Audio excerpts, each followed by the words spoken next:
Gracias. Para corregir al senador Fernández Noroña, para corregirlo, debería usted tener conocimiento, si es un tema que viene y aborda aquí a la tribuna, de que fui yo quien presenté la iniciativa para que la actividad de los cárteles sea considerada como terrorismo. Y lo hice hace años, senador. Y usted también debió haber estado atento, porque cuando presenté la iniciativa para que la actividad de los cárteles sea considerada como terrorismo, el entonces presidente López Obrador se asustó mucho y me contestó en la mañanera al día siguiente diciendo que yo quería que invadieran a México. ¡Qué simpleza! ¡Qué mentira! No es cierto que yo quiero que Estados Unidos invada a nuestro país. Y no es cierto que todos los mexicanos que apoyan que Estados Unidos ayude contra los cárteles, ellos tampoco pretenden que Estados Unidos invada a México. Lo que pasa es que muchos mexicanos estamos desesperados ante la violencia que Morena trajo, porque ha habido una explosión de violencia como nunca con Morena, el país donde ahora más matan hasta los sacerdotes. Y Morena y la presidenta Claudia, la autoritaria, no quiere cumplir su obligación de brindar seguridad a los mexicanos. No, ella quiere jugar a la empresaria. Si quería ser empresaria, pues se hubiera ido a la iniciativa privada. ¿Para qué se mete a la política? Su obligación fundamental es dar seguridad a los mexicanos y no lo quiere hacer. Por eso vimos a la presidenta Claudia, la autoritaria, ya voy a terminar, la vimos hoy en la mañanera muy asustada, con el semblante desencajado. Estaba la presidenta Claudia, la autoritaria, con el semblante desencajado. Y como usted, Noroña, dando de gritos porque Trump había avisado que iba a confiscar los bienes de los cárteles, y eso no le conviene a Morena, porque los cárteles son sus socios.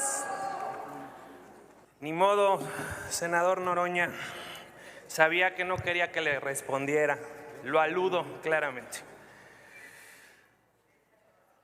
Amigas y amigos, es increíble e inaudito cómo tiene este régimen una capacidad corruptora, cómo presionan.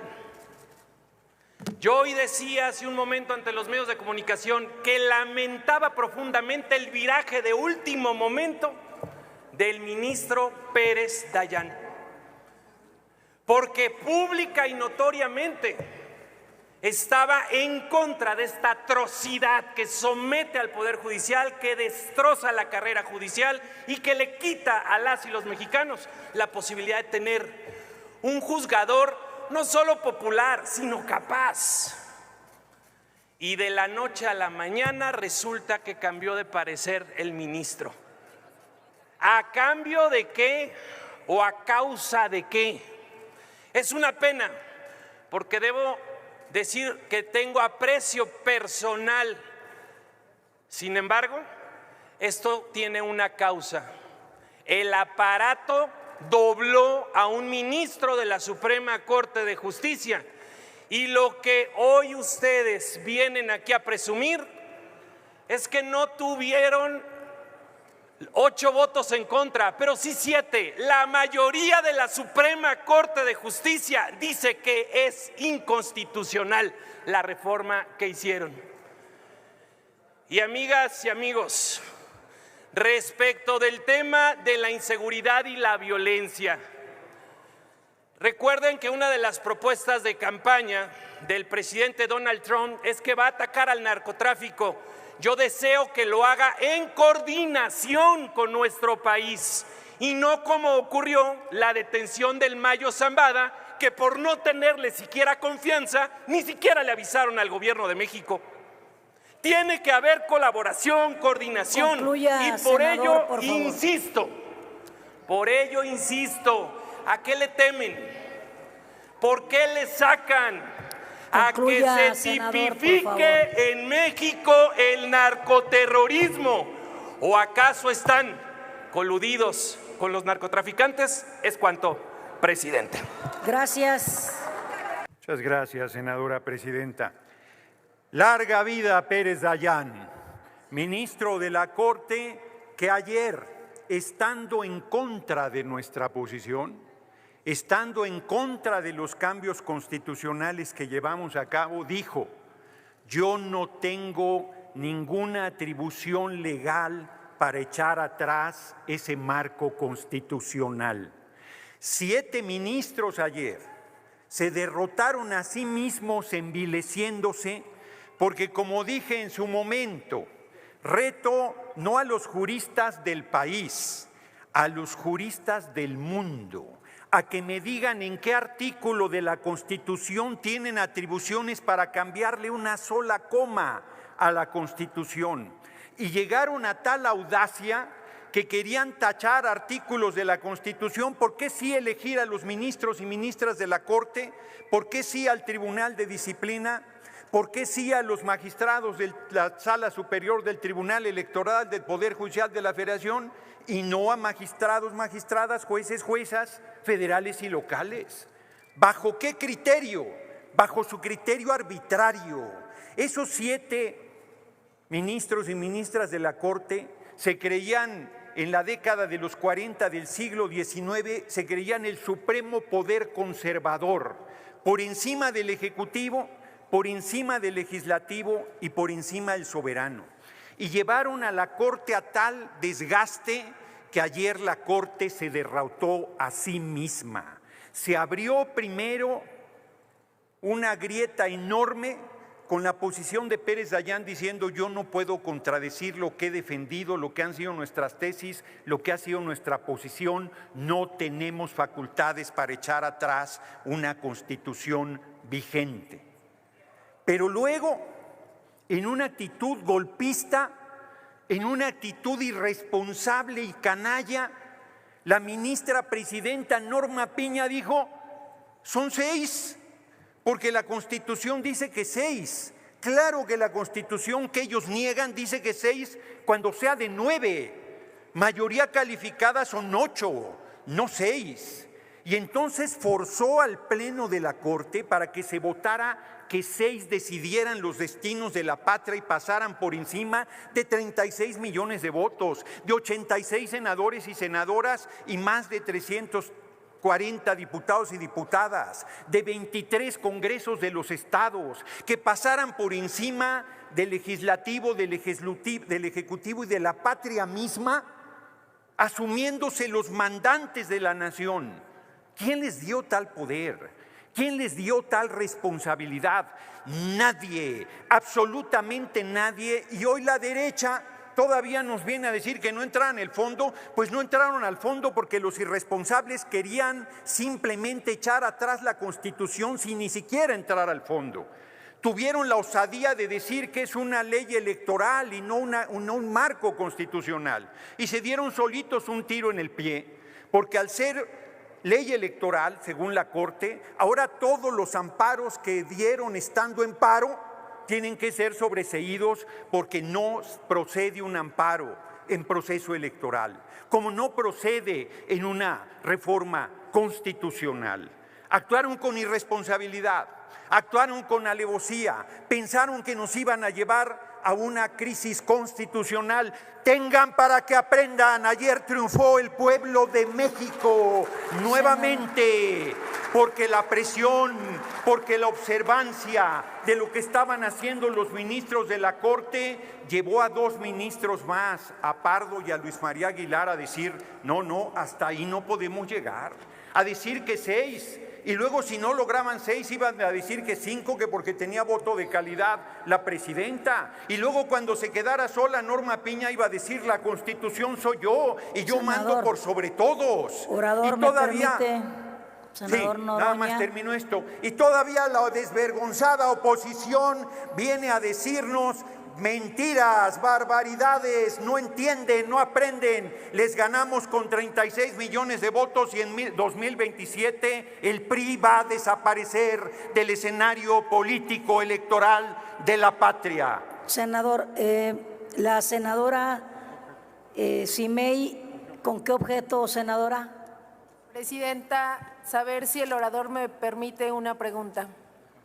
Le consulto al orador si acepta la pregunta de la senadora. Con Simei. mucho gusto. Gracias, Adelante, un minuto, senadora Simei. Gracias, presidente, y gracias al orador por permitirme preguntarle, y sabiendo de su trayectoria política, su conocimiento, y reconociéndole también, senador, el amor a la patria que le tiene, quisiera saber qué opina de las expresiones de un panista moralmente derrotado y grave, porque es una persona que se encuentra en el Senado, que prácticamente haya llamado a un golpe de Estado aquí en México. Yo quisiera saber su opinión acerca de estas fuertes y graves declaraciones. Es cuanto, presidente. Tiene 2 minutos, senador Noroña, para contestar. Muchas gracias, senadora Simei. Muchas gracias, presidente. Compañero. Gravísimo. ¿Qué va a hacer el PRI y el PAN en 2027? ¿Van a ir juntos? Se los chupa la bruja porque la gente ya los repudió en 2024. ¿Van a ir separados? Se los chupa la bruja porque representan lo mismo. Y entonces, desesperados, yo sí voy a decir su nombre, sí lo voy a aludir porque es gravísimo lo que digo. Aquí dijo que se reconociera como narcoterrorismo para pedir la intervención del gobierno de Estados Unidos, del ejército de Estados Unidos. El hipócrita dice que está en contra de la militarización del país y pide la intervención del ejército de Estados Unidos porque no tiene los votos, porque no tiene el respaldo popular, porque es un inútil e incapaz como dirigente de su partido. Y ahora, ese senador canalla, de nombre para más referencia Marco Cortés, dijo: en el caso de no respetar la resolución, estarían provocando un choque de poderes, una crisis constitucional. Ellos crean la crisis constitucional y nos echaban la culpa a nosotros, pero perdieron. Con sus reglas volvieron a perder y seguirán perdiendo. Y aquí la pregunta es a nuestras Fuerzas Armadas. ¿Van a estar haciendo respetar la resolución de la Corte o el capricho del Poder Ejecutivo? Este irresponsable senador estaba llamando a las Fuerzas Armadas a dar un golpe de Estado en contra de la compañera presidenta Claudia Sheinbaum Pardo. Que se entere Acción Nacional que la compañera presidenta no está sola, no solo tiene el respaldo de los senadores y senadores de Morena, PT y Verde, sino tiene el respaldo del pueblo de México que le dio 36 millones de votos. ¿Saben cómo se los vamos a cobrar? Continúe con su tiempo, senador. Continúo, pero creo que me quieren hacer ¿Con una qué pregunta. objeto, senadora Telles? Muy bien, la no me anotamos quieren al hacer final. ninguna pregunta. Adelante. Los hechos son que están derrotados. Los hechos es que no pudieron. Les volvimos a ganar con sus reglas. La Corte se les desfondó. Perdieron el último reducto del poder conservador y estamos abriendo un camino nuevo para la humanidad desde México. La democratización del poder judicial y de todos los países del mundo vendrán a ver lo que estamos haciendo. Porque les digo desde ahora que en el mundo se van a elegir por el voto universal, secreto y directo los poderes judiciales gracias al ejemplo del pueblo de México y al ejemplo de nuestra patria. Larga vida a la compañera Claudia Sheinbaum Pardo, larga vida a los ministros que aún estando en contra nuestra tuvieron la dignidad y la seriedad de votar en conciencia, y larga vida a nuestro movimiento y larga vida al irredento y rebelde pueblo de México. Muchas Concluya, gracias senador. por su atención, compañeros y compañeras. Gracias. Amigos, ¿qué les pareció el video? Dice Lili que está desesperada por la violencia que trajo Morena, porque ha habido una explosión de violencia como nunca, porque cuando estábamos con Calderón, dice Lili que estábamos en la gloria, estábamos en Santa Paz, que es mentira que le dio un garrotazo a lo tonto al avispero. Enseguida Meco Cortés dice que es increíble e inaudito cómo este régimen tiene una capacidad corruptora y que lamenta profundamente el viraje del ministro Pérez Dayán, que estaba en contra de la 4T, y resulta que de la noche a la mañana cambió de parecer el ministro. ¿A cambio de qué? Dijo Meco. Enseguida el mejor político en la historia de México, Fernández Noroña, dice que reta a los ministros del mundo mundial a que le digan en qué artículo de la Constitución tiene atribuciones el Poder Judicial para cambiar una sola coma a la Constitución, porque esta bola de ministruchos de la Corte se creían que estaban en el siglo XIX y se creían el supremo poder conservador por encima del Ejecutivo, Legislativo y del Soberano, y llevaron a la Corte a tal desgaste que se derrotaron a sí mismos. Se asumían los mandantes de México y nadie les dio tal poder y tal responsabilidad. Querían aplicar amparos en proceso electoral y en una reforma constitucional, pero eso no procede. Y dice que el hipócrita de Meco Cortés dice que está en contra de la militarización y pide la intervención del ejército vecino, y lo hace porque no tiene los votos ni el respaldo popular, y es un inútil e incapaz como dirigente de su partido. Se lo dijo en su mera cara Marco Cortés, el mejor político en la historia de México, Fernández Noroña. Al pendiente del próximo video, denle like, compartan el video y suscríbanse. Hasta la próxima. Dios los bendiga.